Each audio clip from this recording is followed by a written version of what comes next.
hommes ou deux femmes, un enfant, ça n'est pas possible. Et donc, ça n'est pas légitime. Donc, pas de clause de conscience, il n'y a pas lieu du tout d'y en avoir. Ça, ce sont de mauvais arguments. Pourquoi est-ce que sur un sujet comme celui-là, vous ne faites pas un référendum? Les Français ont pris cet engagement avec le candidat, quoi. Ça, ce sont de mauvais arguments. Donc je me tourne vers vous, Erwan. J'ai envie de vous appeler comme ça parce que vous êtes tellement sympathique. Je ne partage pas votre projet. J'ai beaucoup de respect pour toutes les personnes qui sont dans cette salle. Il ne s'agit pas, comme vous l'avez dit, Erwan, de libérer l'homosexualité. Pour moi, c'est pas du tout le débat. Aujourd'hui, personne ne conteste en France le droit de chacun à faire ce qu'il veut. Ce qui m'embête plus, c'est que vous avancez que beaucoup de certitudes. Il y a des milliards de gens sur Terre qui ne sont pas d'accord avec vous. Vous expliquez que le Code civil, qui a 2 siècles, qui est d'une efficacité juridique redoutable, bah, c'est normal. Aujourd'hui, bah, moi, Erwan Binal, je vais tout changer. Et je trouve quand même que vous allez très vite, vous expliquez là en 10 minutes, un bouleversement de société incroyable. Mais je ne comprends pas que vous le fassiez avec une telle facilité, je trouve ça assez déconcertant, et vous saupoudrez votre propos de petites phrases que je trouve pas très sympathiques. Dites, ouais, dans les manifs, machin. Dans les manifestations, à Lyon, il y avait 30 000 personnes. Il y a sans doute des crétins dans ces 30 000 personnes. Il y a aussi des gens qui ne comprennent pas et qui sont sincères.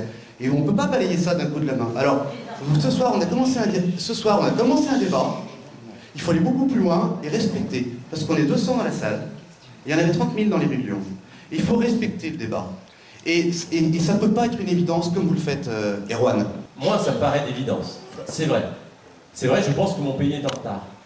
Je ne suis pas léger. Peut-être que dans ma manière de faire, j'ai l'impression de prendre les choses avec légèreté. Mais pour moi, d'abord, c'est naturel, je vous dis. C'est une évolution qui me semble naturelle et auquel personne n'échappera à l'avenir.